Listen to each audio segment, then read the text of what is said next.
Hey everyone, thanks for tuning in. You're listening to Home in Progress by RepcoLite Paints, sponsored by Benjamin Moore. You're starting your Saturday off like a champion. How are y'all doing? How was your week? That's the bigger question. Saturday, Sunday, these are going to be great days. How was your week? Was it great? Was it memorable? Did you do something, that your family maybe will be reminding you of for years to come? Did anything like that happen? Happen to you? Well, I did that.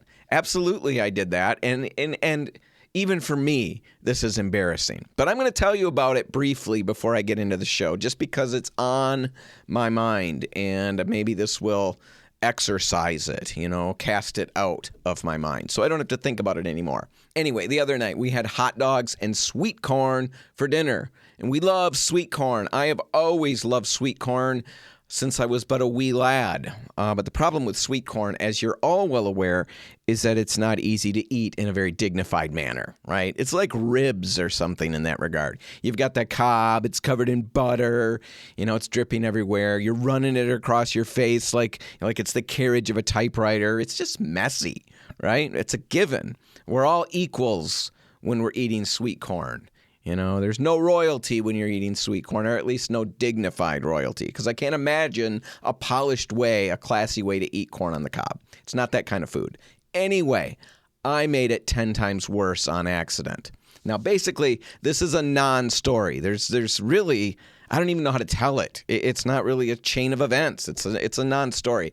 I don't even know what happened. I don't know what caused all of this to happen. I was working my way across the cob, eating away, and I was thinking, as I always do when I'm doing that, I'm thinking that I look like a little typewriter, right?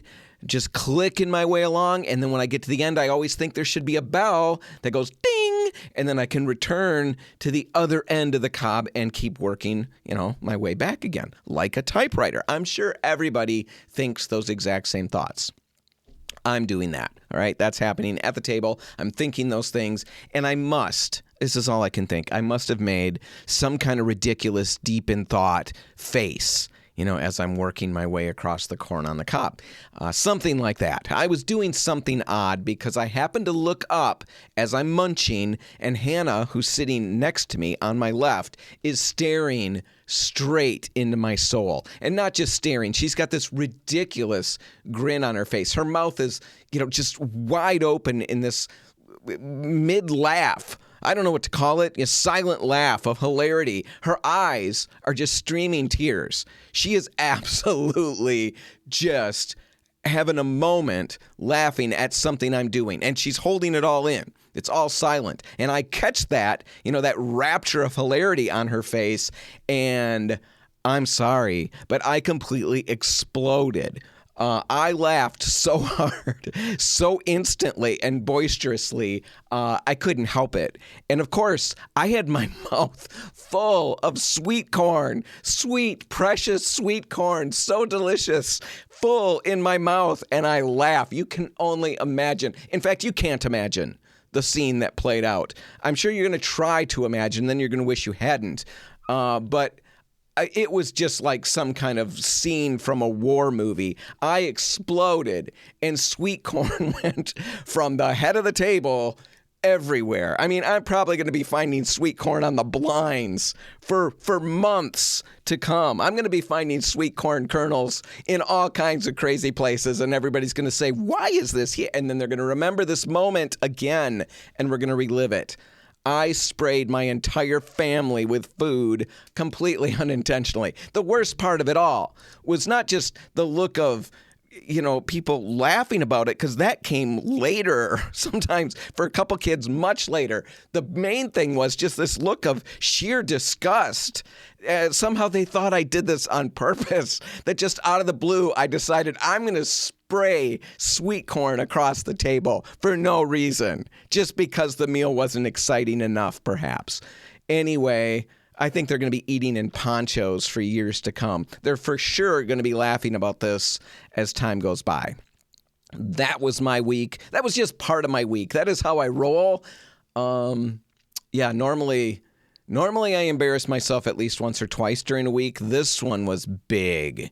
This one was so gross and so big. So I decided to share it on the radio with even more people. That's how my brain works. I don't get it either. Anyway, let's move on to the show. Let's talk about important things. On the show this week, I'm going to be talking all about choosing exterior paint colors with confidence. That's going to be the whole show. And it's going to apply to not just paint, but siding colors, roofing colors. I'm going to give you some tips and tricks to just help you make that decision a little more confidently. Because have you ever been in that boat where you've got to choose exterior colors? You're sitting there rifling through fan decks. You're trying to decide what colors would be perfect for your home. Have you ever been there? And like I said, it could be paint colors, but it could also be, things like roof colors, siding colors, even just front door colors. It's a big decision. You're trying to figure out the right color. Have you ever been there? Well, if you did go through that process of picking colors for the exterior of your home, or for an outbuilding on your property, the process can be a little dicey. Maybe for you it was smooth like butter. I don't know. Smooth like butter on the cob. I don't know. Or maybe it was bumpy, like my experience with corn on the cob. My children were very bumpy after being covered with sweet corn. That's just a ridiculous analogy. But was it smooth for you picking those colors, or was it a bumpy process? I don't know how it worked for you. It doesn't really matter. I did a little Googling about how other real people felt about the process of choosing colors for the exterior of their home. And here are some, just a few of my favorite quotes describing their experiences. Maybe yours have been similar. Number one, the first quote I loved, and it's this quote, "I cried a lot, actually." I love that one. I cried a lot. Actually. Another quote, "It was the most stressed I've ever been. They've clearly never eaten with me, but this was still a stressful experience for that person." A third person, after getting their house painted, they assessed the freshly painted house and said it looked, quote, "so childish. It was like a Smurf house, and I couldn't afford to have it repainted." All right. Can you feel the stress coming from those situations, those quotes? If you've got any imagination at all, you definitely can. It's a big deal. Having a house painted isn't cheap. The materials themselves, the paint itself, it's not expensive, but the labor is. And doing it yourself, that's a huge money saver, but it's a lot of work. And if you haven't done it before, it's a really big project. If you've done it before, it's a big project. You maybe feel a little more comfortable about it, but it's still a big project. And to do all of that, to pay all that money or do all of that work and then not love the results, well, that's scary. That's stressful. On top of that, the exterior of your home, it's visible to everybody who drives by. If you make a mistake with the color in your living room and your family sees it, that's it. It's not fun, but, that's the group of people who are seeing your mistake. And most likely, they've seen you make far, far worse mistakes than that, so it's not a big deal. But you make a mistake on the exterior of your home, the exterior color, and the world is going to know about it. And the world is going to talk about it, right? They're going to talk about it. They do, because you do, and I do. We all walk past or drive past homes that have terrible, ridiculous color schemes, and we can't help but talk about them. What happened here? We're very curious. We want to know how this happened. And you don't want to be the focus of conversations like that across your neighborhood. You don't want to be the butt of all those jokes. So let's fix that. And to do that, I'm going to spend the show adapting a color training that we've got for our employees at RepcoLite. Haley, you remember her. She was on the show with me for a year and a half, 2 years, something like that. And she left the show about a year or so ago so she could focus on training all of our employees on products, tools, color, things like that. And recently, she just rolled out her newest training module, and it's a training designed to help you find the right exterior color when you come into RepcoLite. Now, this training, it was so good. So really good. That's what I was going to say. So good that I decided I've got to adapt it here and present it to you with a few of my own thoughts kind of mixed in. And you'll know which ones those are because they're kind of the boneheaded ones or the off-topic ones. But anyway, this is largely Haley's info. I wanted to make sure I gave her the props and the credit for it because she did a great job with it.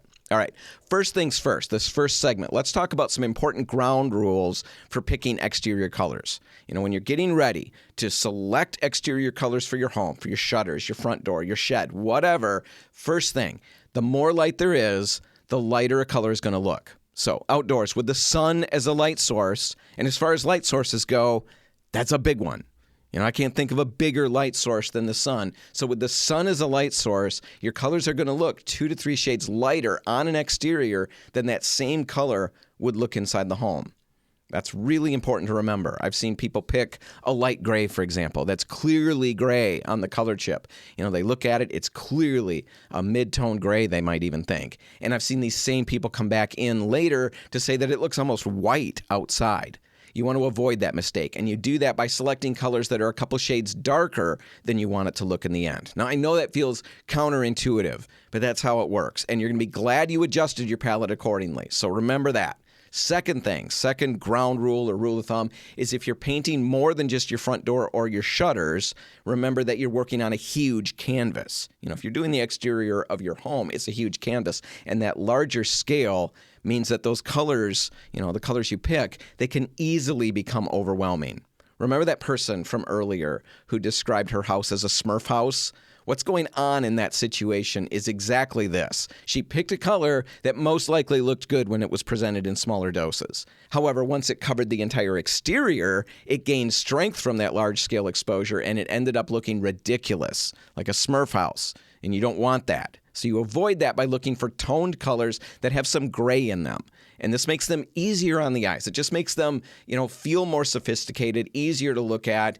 It just doesn't overwhelm you. So to help with this, check out some color collections like Benjamin Moore's Affinity or Historic collections. Both of those are great. Or even their Williamsburg color collection.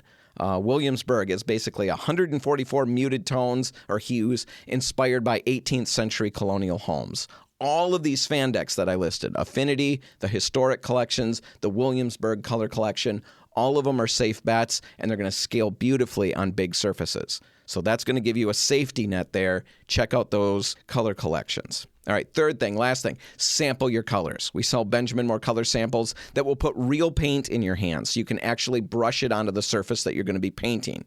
It's worth going through this work. You're not going to regret it. So paint a large area, at least 2 foot by 2 foot, on the siding of the house or the brick or whatever you're painting if possible. That's way better than just painting a smooth piece of foam board or poster board because the texture, believe it or not, the texture on your siding can change how that color looks. So paint the actual siding and then observe it morning, noon, night, and make sure that it's the vibe you're going for. All right, that's just the beginning. Let's take a break, and when we come back, let's talk about the next big thing to think about, and that's the existing colors on your home, things that aren't going to be changing. You've got to keep those in mind, and we'll talk about that in just a minute. Stick around. Home in Progress is brought to you by RepcoLite Paints and Benjamin Moore. People often think of paint as just another line item on the project supply list. But here's the thing. Everything you do, every hour of prep, every stroke of the brush, all comes down to the quality of the paint. The paint is the project. Make sure it's the best. And we're back. You're listening to Home in Progress by RepcoLite Paints, sponsored by Benjamin Moore. And this week we're talking about how to safely and confidently choose exterior paint colors. Or I guess it could be siding colors, door colors, shutter colors, whatever. All right, let's talk about the importance of taking into account the existing materials that you're working with. Basically, the constraints that are in place before you even start looking at colors. Now, I'm thinking your landscaping, your roof, gutters and downspouts, window casings and grills, and so on. Now, all of these materials, they're in place on your home, and they're heavily going to influence or constrain your exterior color choices. And that kind of sounds a bit like a bummer.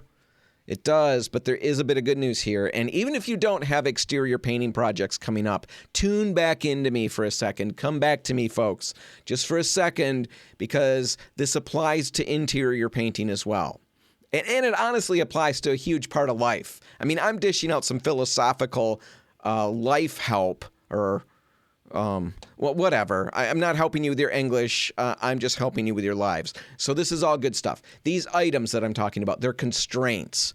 And we always have constraints when we do anything. Let's talk about projects in general, though. There's budget constraints. There's the layout of the home. There's the furniture that we can't afford to replace right now. Appliances that are this color or that color. There's a tub and a toilet. All of those things are in place, and we don't always replace all of those. So we've got to deal with them. They're constraints. Outside, there's the roof, the landscaping, so on.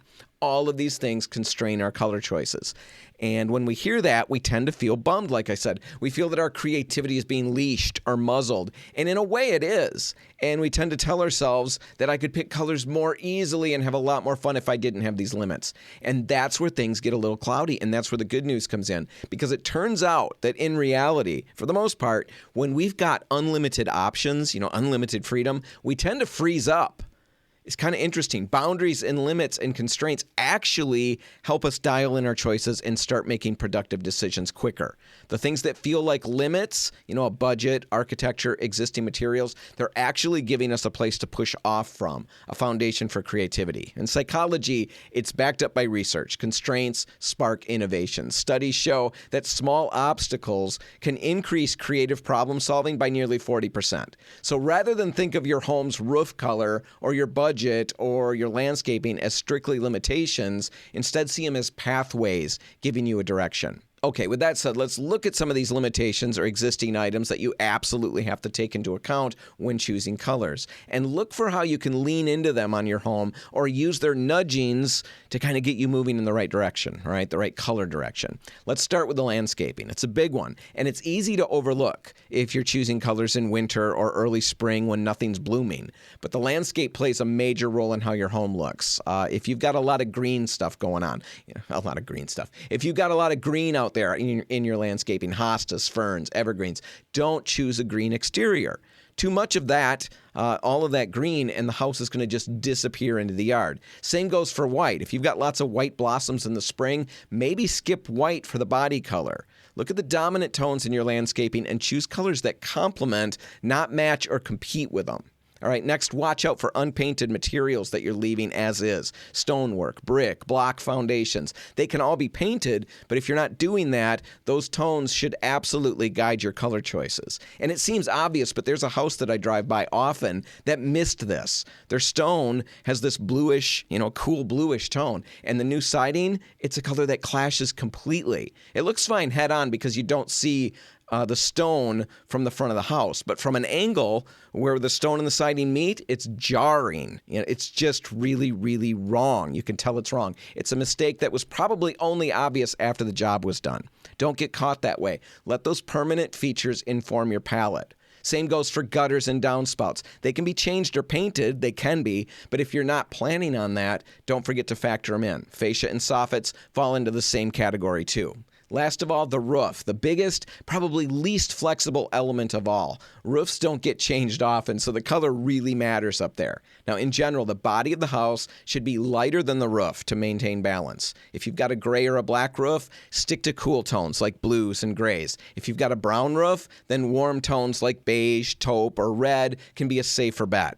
Now, I know I didn't give out a lot of specific color direction in that segment. That wasn't really my goal. I wasn't trying to lay out a lot of color recommendations for everybody's situation. I really just wanted to bring to mind all of the different things that you want to keep in mind as you start making your color choices. Certain aspects are easy to forget about, and that can end up biting you.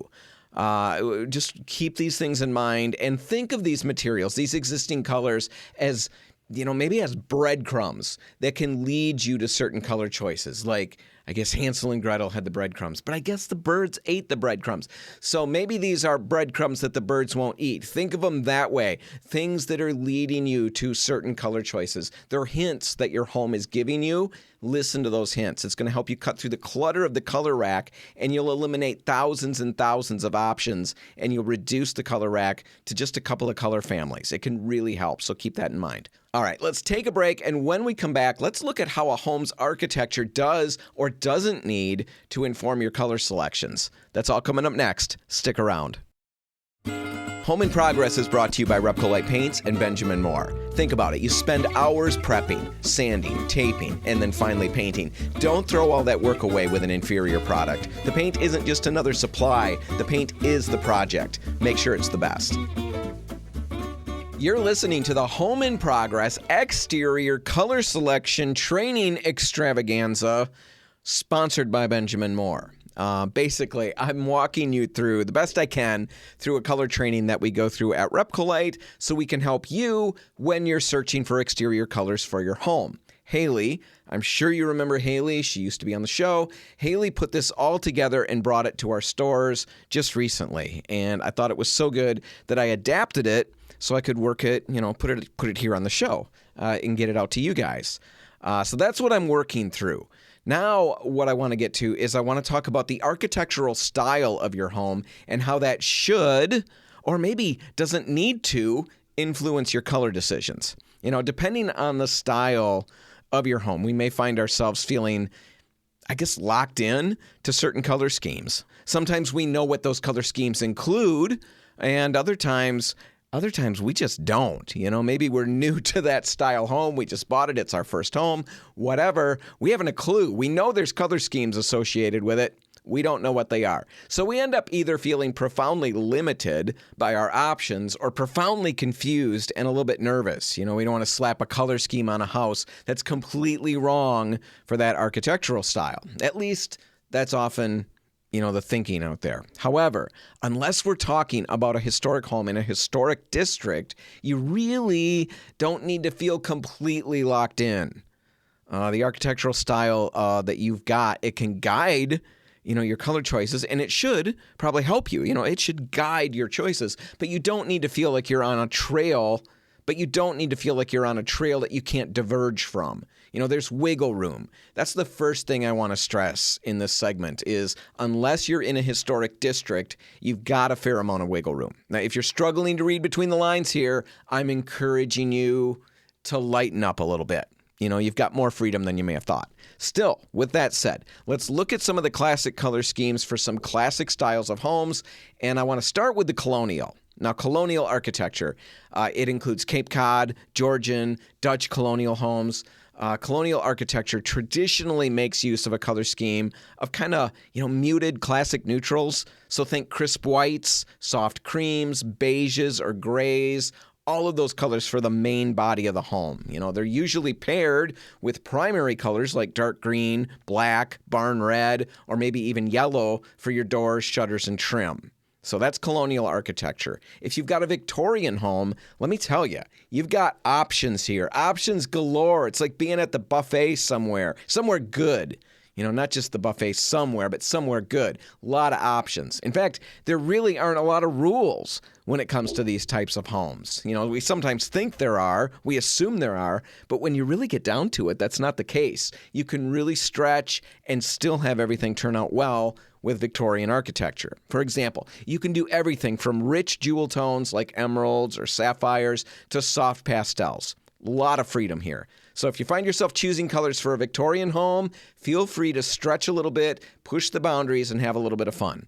Now, another common architectural style is a craftsman home. And the term craftsman represents a really broad architectural category. And while most people kind of picture a very specific look when they hear craftsman, it actually includes quite a range of subtypes and styles that all stem from that same design philosophy. These homes are all about warmth, craftsmanship, and character. The craftsman movement, it includes, a variety of designs from bungalows to boxy four squares to mission-influenced homes. All are rooted in kind of natural materials, strong lines, and like I said, that craftsman feel, that handcrafted, feel, handcrafted details, however you want to say that.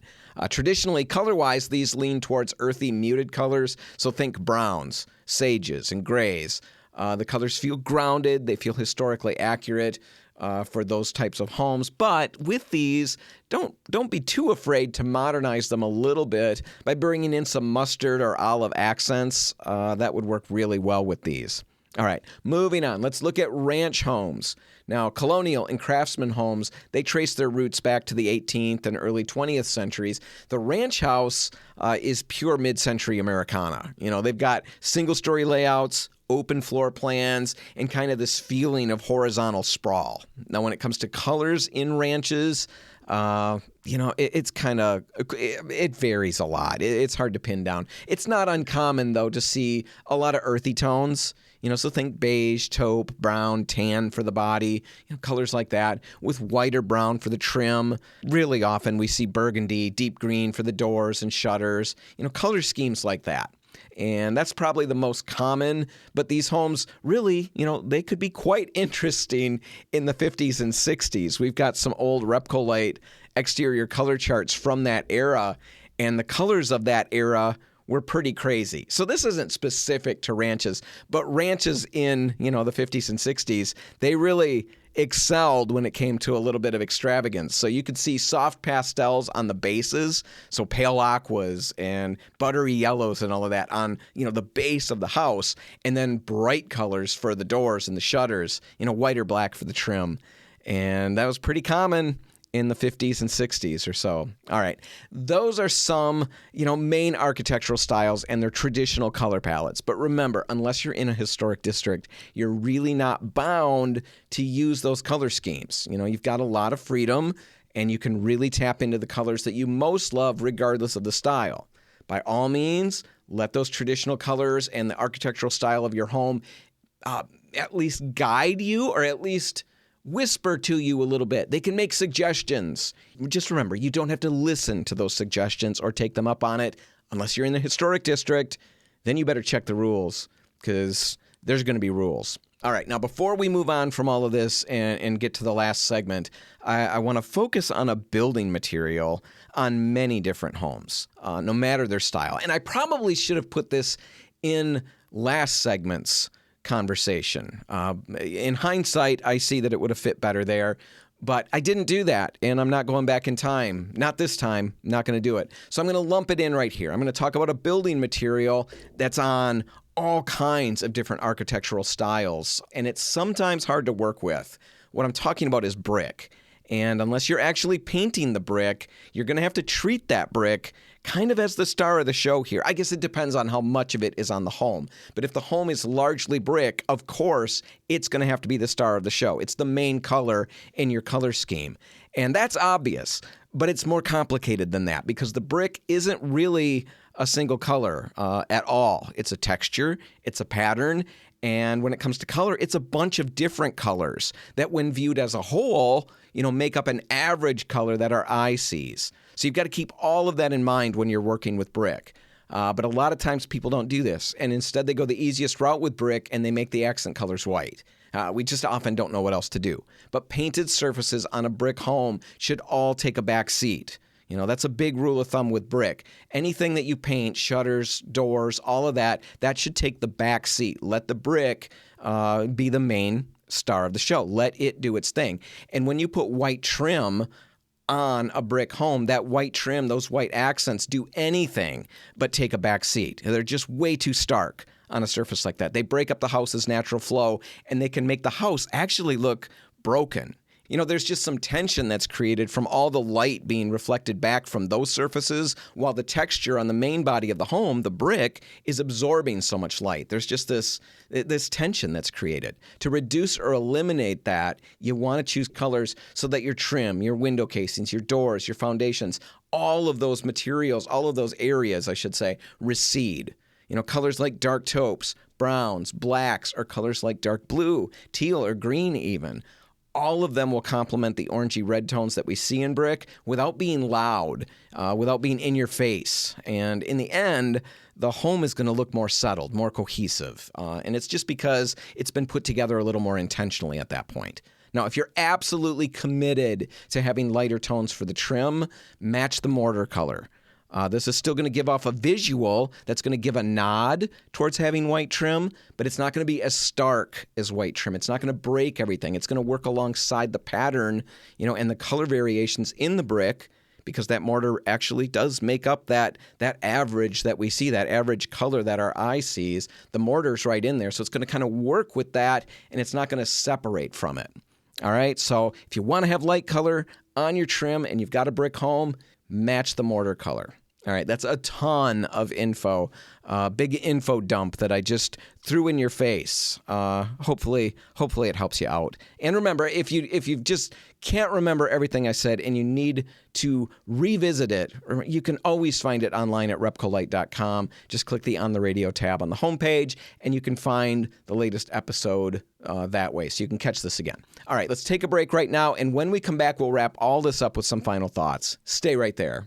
Or actually go wherever, do whatever you want. Just come back in a few minutes. Talk to you in a minute.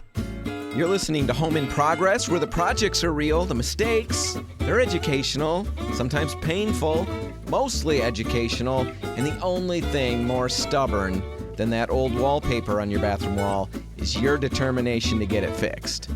Proudly sponsored by RepcoLite Paints and Benjamin Moore. Paint with a purpose, people who care, and everything you need to get the job done right. You're listening to Home in Progress and our spotlight on how to feel comfortable and confident when picking exterior colors for your home.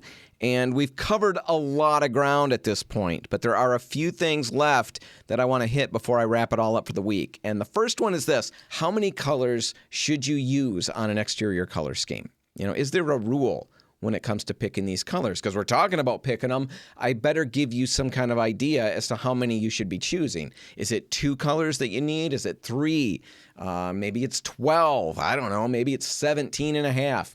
Maybe it's a different number. What is the right number when it comes to exterior color schemes? How many colors? Well, of course, the reality is it depends. It's going to depend on a combination of the home's details, what you've got to work with, and the vibe you're going for. What you want to achieve with the home. For example, if you want to emphasize a vibe of simplicity, that's what you're after, just calm simplicity, and you've got a ranch, just stick with 2 colors. You've got a body color and a single accent color. That's plenty. If you want to infuse a little energy into the design or highlight certain aspects of the home, add in a 3rd color. That still works with that ranch, and you can achieve, that slightly more energetic exterior that you're looking for. Now, let's say you're working with a Victorian home and you've got just loads of gingerbread trim. Everywhere you look, there's something new happening. If you've got that and you want to simplify everything and streamline it all, if that's the vibe you're after, all you need to do is limit your color choices. Fewer accent colors will cause excess architectural elements to blend into other ones, and it's going to soften that overall look. Now, if you want to draw attention to all of those details, of course, then you just lean into color. Go for 3, 4, maybe more, maybe 5, 6 colors. It all depends on what you're working with. The big thing here is this: if you do stretch, whether it's the ranch, whether it's the, Victorian home or anything in between, if you do stretch and bring in more colors, you need to be consistent. You're essentially creating a pattern with color here. If there's an architectural feature that you're painting a given color, be sure that there's enough of that feature to make that choice look right and look intentional. Too many colors without enough repetition can look chaotic, and it can look like a mistake. So make sure there's enough of that feature, to make that color that you're bringing in look right. Also, if you're going to do that, be sure that you make all of those features that same color. Don't mess up your pattern, basically, is what I'm saying. And that sounds kind of silly, but it happens all the time. And if you look at homes around your neighborhood, you're going to find some that do that. I saw one the other day that all the casings of the windows were painted a given accent color, except a bay window where they painted all of them the actual base color of the home. It didn't look terrible, but it did break the pattern, and it would have been better had they stuck with the pattern all the way around. So be aware of that. Keep that in mind as you start bringing more colors in. Make sure you're consistent. One last thing, as you're working with or thinking about how many colors you want to bring in, here's a really practical thing to think about. The more accent colors you bring in, the more money it's going to cost to get the home painted. And in some cases, the harder it's going to be to find a painter willing to tackle all of that minutia, all of that work. So keep that in mind. All right, moving on. Another thing to think about, shutters and doors. We've talked about accent colors, and we've mentioned doors and shutters plenty of times, but let's talk about them specifically here for a little bit. If a home has shutters, there's a popular understanding that those shutters should be painted the same color as the door. Well, that's not a rule. You can follow it, that's fine. But a better guide is to, again, assess your goals, the vibe you're after. Do you want to simplify and streamline that exterior look of your home? If that's the case, paint the shutters the same color as the door. Or if you want to bring in kind of a third color, make them a little bit darker, a shade darker than the door. Keep everything in the same family, maybe just a little bit darker. That's going to help streamline the look. It's going to simplify the exterior a little bit. If you're hoping to infuse a little interest or some whimsy or energy or whatever you want to call it, infuse that into the exterior, then of course, feel free to vary the colors of the shutters and doors and sometimes even vary them dramatically. All right, so that's shutters and doors. Now, final thoughts. I'm sorry, this whole last segment is kind of just it's a hodgepodge. It's like a buffet. Pick and choose what you like. I've got some final thoughts and then we'll wrap it all up. First thing is this. Don't rush when it comes to choosing your color schemes. Take your time with the samples. Take your time finding inspiration. If you're feeling pressured, sometimes by a painter, by a designer, by yourself, a lot of the times it's us, our own selves who are our own worst enemies. You're pushing yourself to get the answer, to come up with a solution. Just try to give yourself a break. If it's somebody else pushing you, I understand there are timelines, there are deadlines, and they're going to need certain colors by certain times. But if you're feeling rushed, just try to find a way to slow it down a little bit. Nobody makes good decisions when you're feeling rushed. So keep that in mind and be sure, along these same lines, as you're looking at all these colors and thinking about which way you want to go, remember that you should be looking at your colors in different lighting conditions throughout different times of the day before you make that final choice.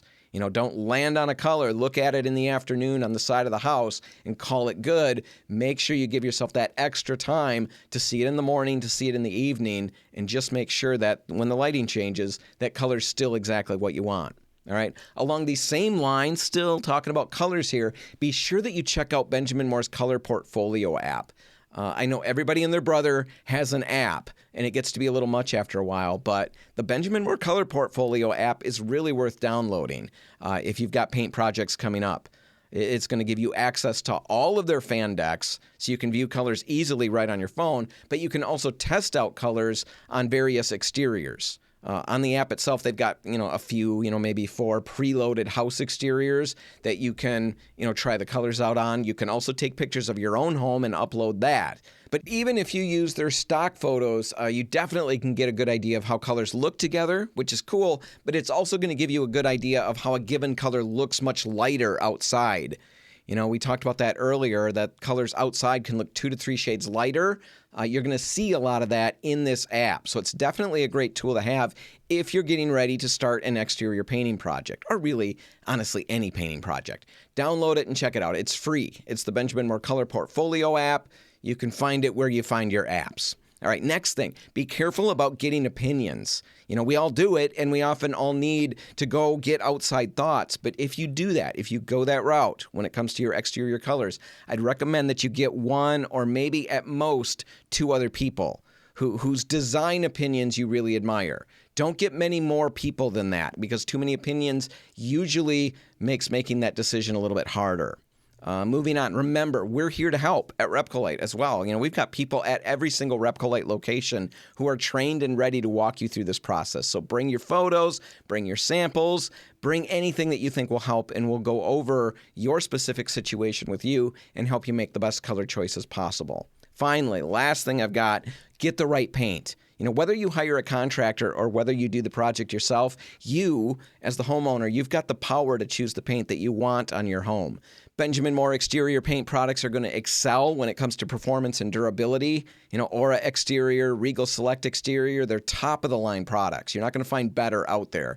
Benjamin Moore's Element Guard, it's also a great product, and its claim to fame is really interesting. If we get rain, even just an hour after the product was applied, it's still going to be fine. That's unheard of in the industry. It's a really great safety net if you're painting in the early spring or the late fall when weather is a little more unpredictable. Now, another thing to consider with Benjamin Moore products is that it's not just the quality of the paint that you're getting. You're also getting products that are tinted with Benjamin Moore's Gen X colorants. This is kind of geeky stuff. It's a little bit nerdy. It's a little bit boring, and I don't often talk about them on the show. But Gen X colorants, they're designed to enhance the durability and color retention of exterior paints, especially in harsh weather conditions. These colorants are going to help exterior paints resist fading, cracking, and peeling, and it ensures that the chosen color stays true for a much longer time. So Benjamin Moore paint products, they're tried and true. They're going to give you long-lasting color and protection and durability for your home. Ask for them. But don't forget about RepcoLite products either. We make them in Holland, and we've got a great exterior option called Endura. And we just came out with an Endura low luster. So we've got your normal finishes, a flat, a satin sheen, a semi-gloss, and now we've got a low luster, which is kind of tucked between the flat and the satin sheen, and they're all on sale all June long. The savings is up to $38 off per gallon, depending on what you pick. So that's Endura. Definitely think about that if you've got a project coming up.